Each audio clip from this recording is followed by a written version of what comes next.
Hi everyone, I am Professor Shalini. In last lecture we have seen three quality tools. They are check sheet, histogram and Pareto analysis. Okay, remaining quality tools we are going to see in this lecture. Next quality tool is cause and effect diagram. What is cause and effect diagram? It is graphical tool which helps us to identify or sort or display possible causes of an problem or quality characteristics of that problem. Due to this cause and effect diagram, we can plot what is cause of defect and how that cause has effect on that product is seen in this cause and effect diagram. Okay, now we will see history of this cause and effect diagram.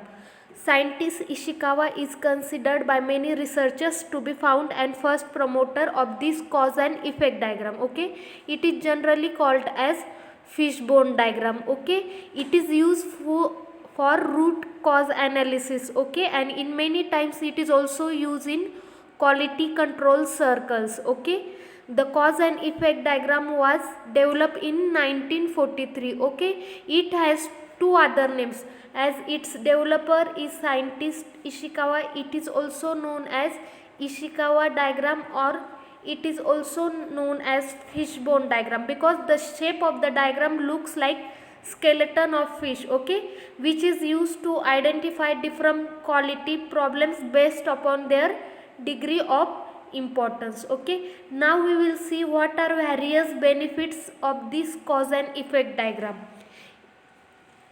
This fishbone diagram helps us to determine the root causes of our problem. Okay, it also encourages different group participation, suppose from higher authorities to working staff. Okay, this diagram uses an ordinary and easy to read format. The format used by this cause and effect diagram is very simple and it can be used by each level of worker. Okay, it increases process knowledge of every authority. Okay, it identifies areas for collecting data. Okay, this cause and effect diagram can be considered also as a problem solving tool. Okay, that investigates and analyze systematically all possible causes that may result in single effect.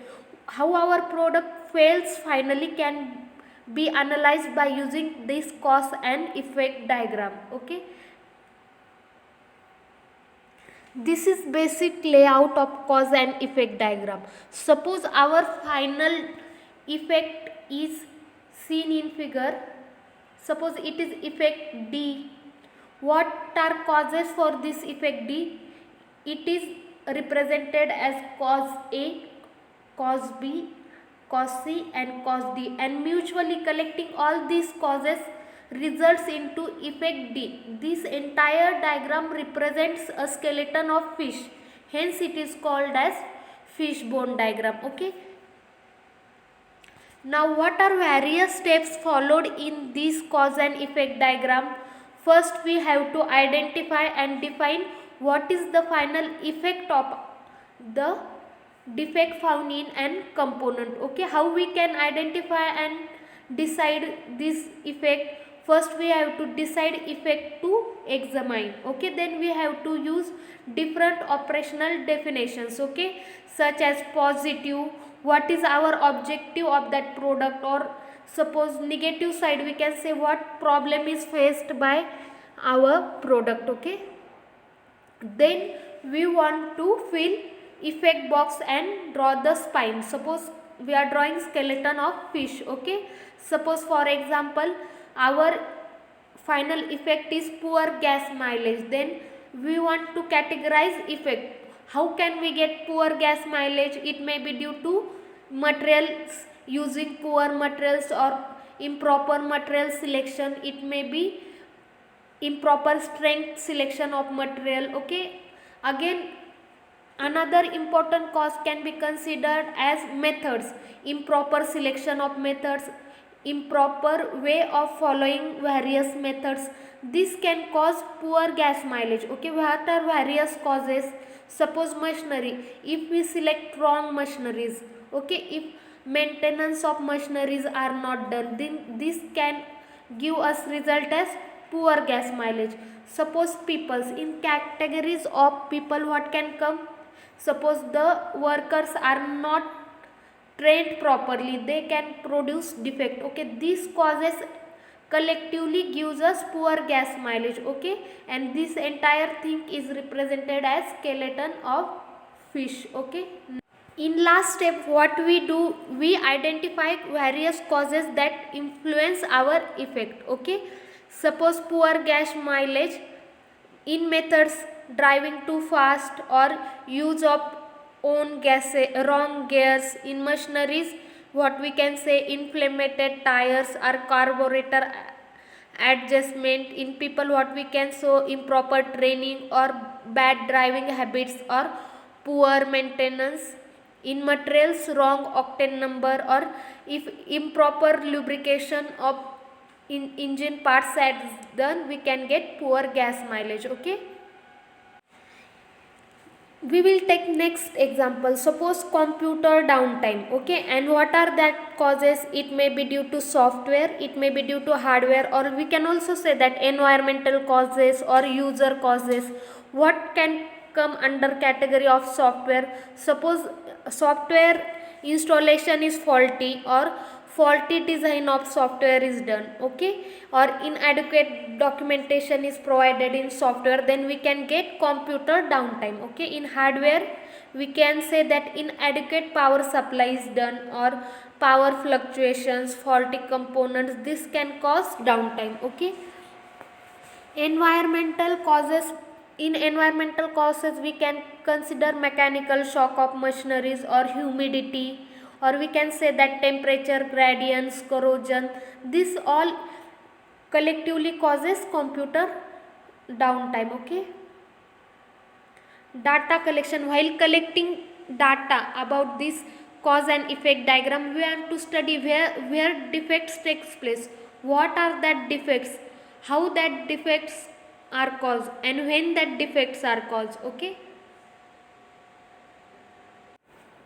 next one is scatter diagrams. Okay, what can come under scatter diagrams? Scatter diagrams are used to study and identify relationship between changes observed in two different variables. Okay, we can consider two sets of two different variables, and we want to obtain relationship between these two sets of two different variables. Okay, or we can take two different sets of one single variable. Okay, this scatter diagram is considered as powerful tool. Okay, to draw distribution of information in two dimensions. Okay, due to this we can detect and analyze pattern between relationship between two quantities. Okay, which one is independent and which one is dependent variable can be understood by using this scattered diagram. Suppose in this figure we can see that variable a is plot on x axis or horizontal axis, and variable 2 is plot on y axis or vertical axis, and we can see relationship between these two variables. Okay, how can we construct this scatter diagram? First we have to collect two pieces of data. Okay, two sets we want to collect, then we want to draw summary table. Suppose we can draw here check sheet. Okay, then draw a diagram labeling the vertical axis as y axis and horizontal axis as x axis.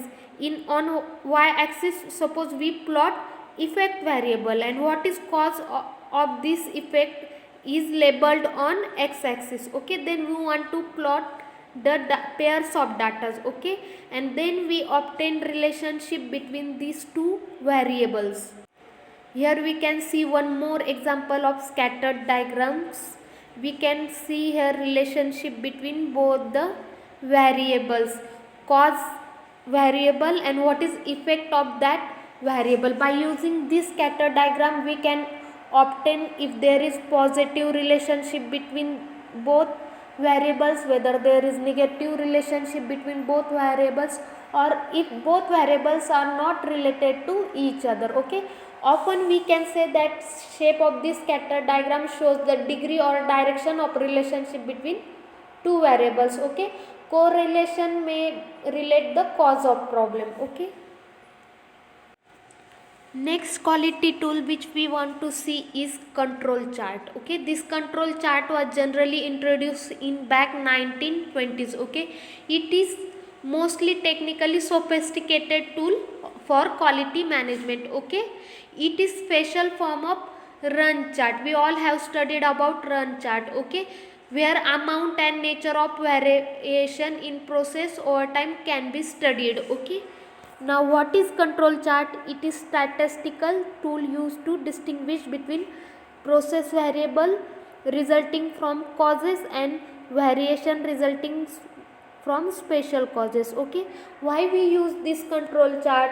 To assess effectiveness of changes, to study the effectiveness of changes or communicate process performance. We can also say that these control charts can be used to monitor process variation over time. It can be also used to differentiate between special cause and common cause variable. Okay, there are different types of control charts. Okay, X bar and R bar. Okay, this control chart is very important.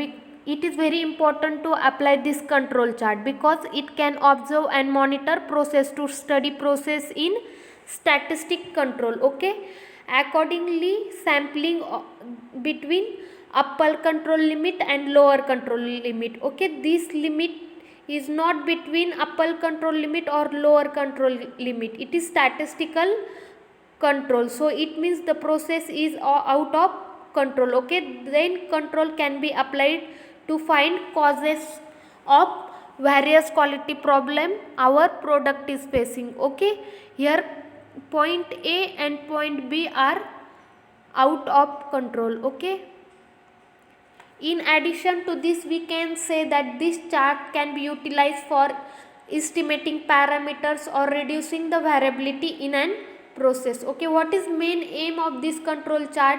It prevents various defects which our product can face. Okay, hence this control charts plays a very important role in quality management. Okay, in this diagram we can see that lower control limit, upper control limit, and it is central line. Okay, and this distance is 1/3 from central line to control limits. Okay, now we will see last type of quality tool, that is flow chart. Flow charts, we all have used flow charts in our primary standards. Okay, what is flow chart? It is a diagram where we represent graphical symbols. Okay, to study the flow of steps in a method so that we can obtain the relationship between two different variables. Okay, what are various benefits of using this flow chart?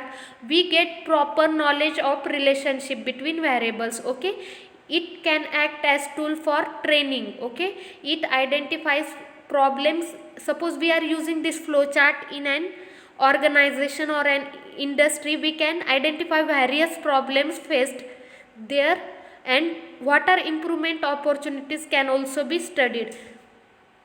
We all know scientist Deming, who said that drawing a flowchart for whatever you do, until you do, you don't know what you are doing, you just have a job. This is common line said by scientist Deming.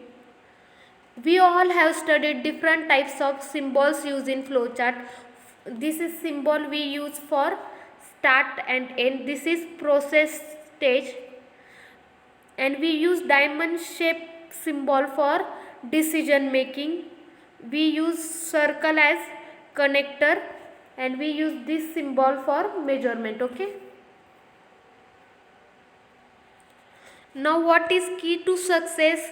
First we have to start with big picture. Okay, then we want to follow the process. Okay, record various process, arrange all steps in sequence so that we can draw flowchart fluently. Okay, now we will move towards conclusion. of 7 quality tools.